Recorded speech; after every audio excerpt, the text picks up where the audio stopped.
So, hello po, good afternoon. I am Jerica Castañeda, a first year nursing student po from FEU NRMM. So, since you said yes sa interview na po, so this interview po is basically about your cultural perspectives po. And this is for my health assessment course po, my activity po. So, during the interview po, please don't be shy. Please be comfortable lang po in sharing your opinions, your thoughts, your answers. No judgment po. So, ready ka na po? Ready? Okay, let's start. So, the first question is, how would you describe your cultural identity or your ethnic background? Cultural identity. Wow, big word. So, if we're talking about cultural identity, syempre identity. I am a Filipino with Ilocano roots. So, growing up, I think naturo talaga sa akin yung ways ng pagiging Ilocano kasi both my parents are Ilocano. So, every day we eat as Ilocano, we act as Ilocano. So, yeah, I think as an identity, I'm more of an Ilocano I'm more than an Ilocano than a Filipino.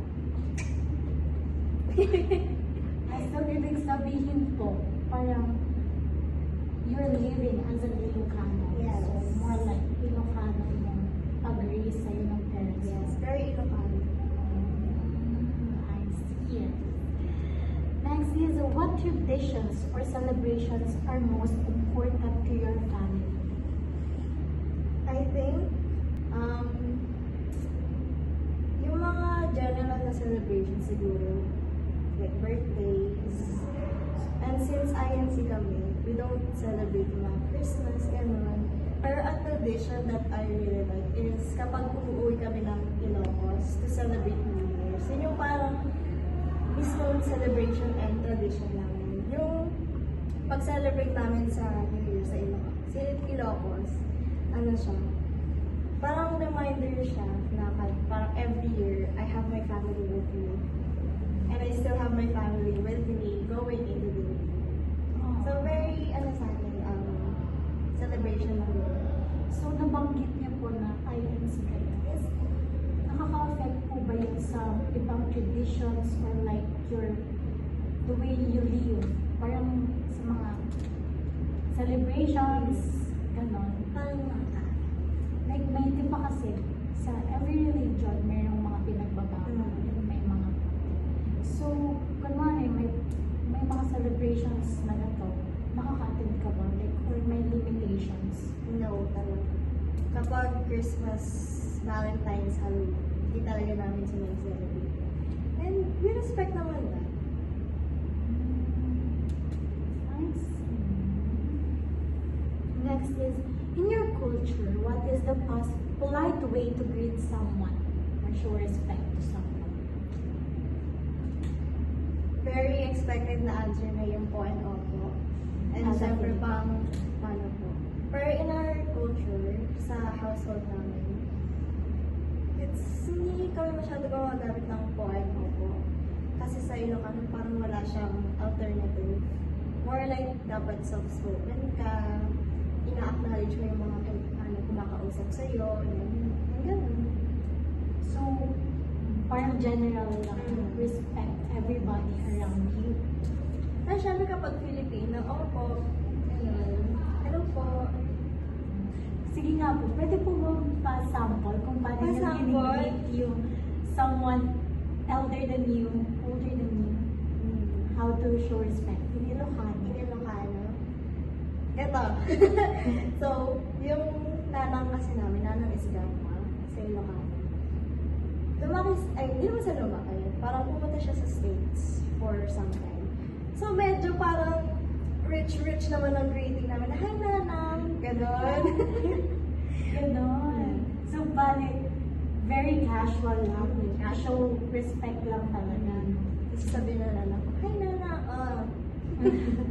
Ayun. Na-acknowledge na ang inyong respect. Yes. Yes. Next is, what Are there specific gestures or topics of conversation that are considered taboo or offensive? Okay, balik tayo sa previous question. Yung gesture na parang offensive, yung binati ka nga pero hindi mo siya in-acknowledge. Or nakita mo lang, kahit ano lang siya, relative, hindi mo siya binati, magiging offensive na yun sa kanila. Magiging offensive na yun sa kanila. And opposite naman nun, syempre kapag talking back, yun yung offensive. And taboo, ayaw din nila sa parang ginagawang public, yung family away, yung dapat private lang. Ayaw nila sa mga maingay, sa mga nag-drama, yun yung offensive sa kanila. So basically, very peaceful. Peace ang gusto nila. Peace in terms of dapat walang nag-aaway. Pero if marinig mo kami sa probinsya, parang may nag-aaway sa lakas ng boses. Talaga. Alam mo may nag-aaway. Hay! Hay! Ganon. Ganon. Pero hindi kami nag-aaway. Like, that's your normal way of talking. That's the normal volume. So, ganun talaga mag-usap yung mga Ilocano. no? Yes. So if may marinig po kayo na maingay, either Ilocano po yun, lalo na kapag may tono po yun pataas. Paano po? Ay! Ay, anak kinuwang itak! Ano ibig sabihin nun? Anak kinuwang itak. Anong ginagawa mo dyan? Diyan. Anong ginagawa mo dyan? So, ganyan talaga yung tone, yung volume. Kahit formal ka na parang simple. Ay, nagpintas ka! Parang gano'n. Thank you. So, yun nga yung sa may taboo. Parang general lang din, specific na parang kahit, like normal lang na kahit naman, kahit sino, di ba, kapag ka nagbati ka, nag-greet ka, then hindi na-acknowledge, maka-offend ka. Ganun lang din sa inyo. Yes. Pero na-experiencing yung mga reunion, gano'n. Mamaya may mag-chichika sa akin. Ano ba? Binati ko siyempre, din ako. So, magiging source of chismis ka pa. Kapag hindi mo in-acknowledge ang kanilang greetings. Parang yun na, parang nagiging bastos na. Lalo na yung mas bata ka, gano'n. Parang magiging disrespect. Yes, it's just, So, tawag dito, mayroon ka na bang na-experience na gano'n situation? within sa family, wala naman. Kasi yun yung paraan kung paano nila kami pinatay. Kailangan talaga for the acknowledge na mga, hello po. Ganun. So, very respectful kayong pinalaki. That's nice. Okay, next. What values were most emphasized in your household growing up? Like, kunwari, independence, family loyalty, hard work. What values? Bali, siyempre isa na isip respect dun. Parang kanina pa ako sa topic ng respect. And discipline. Saka hard work. Responsibility. Responsibility. Pagiging responsible. Kasi, my mother is a teacher. And strict din yung tatay ko. So, yun. Parang, syempre, as a teacher, kailangan mo turuan din yung anak mo ng mga ganung bagay. And pasaway ako ng bata ko, syempre. Pero grateful din ako na pinangalan nila ako may disiplina, for the respect, din. Kasi syempre, I am who I am now because of that. What? Yes. I love you, Dad. That's good. Like, parang, so valid. Napalaki ka ng maayos dahil sa values na to. So, you are who you are today because of the values they taught you growing up. So, sa discipline, hard work, respect, and responsible. Tama ba? Yes. Kaming dalawa ni Ate. Very good. Next is, how does your culture view the role of the individual versus the role of the family? So, balik. Individual versus yung role sa family. I think lahat naman ng pamilya, parang sinasabi, family is first. Family is first. So, parang kahit anong gawin ng isang individual, parang may consequence pa rin siya sa family. Kasi syempre, as a family, kailangan naman kayo connected, dapat sinusuportan niyo yung isa't isa. So, kahit na may sarili namang desisyon yung individual, kailangan kino-consider pa rin yung family. Kasi sila naman talaga yung ma-apekto. If ever lang naman na yung decision nila, parang malayas. Malayas? Lilipat ka ng pwesto, gano'n, So, ikaw, masasabi mo ba na iniisip mo yung family mo in every decisions that you make? Yes.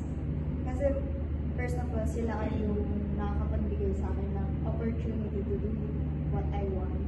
And kung anong need ko din ako. Sila yung nag-provide kung ano.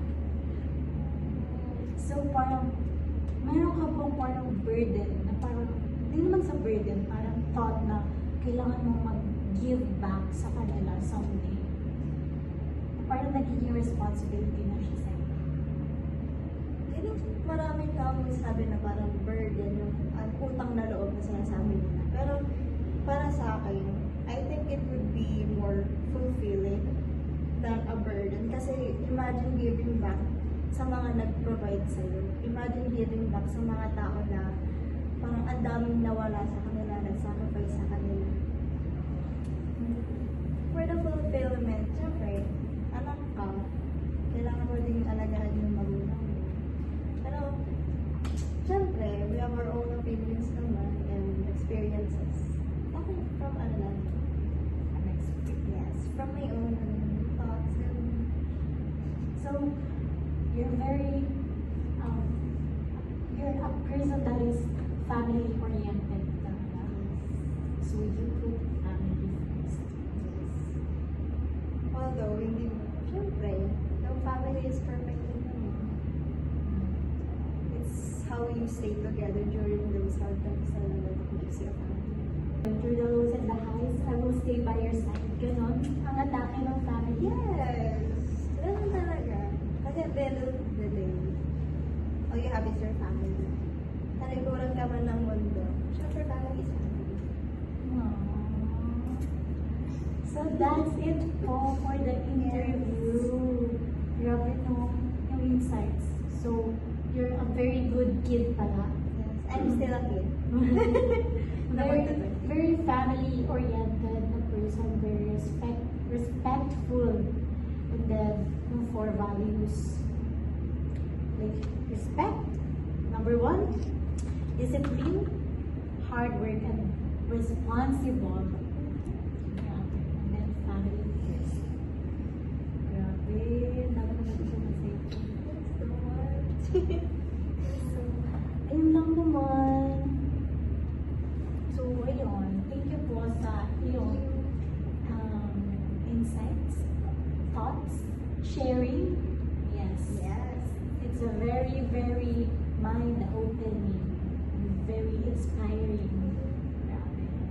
Thank you po, Miss Denise Roizen. Thank you, Miss Jerica, for this interview.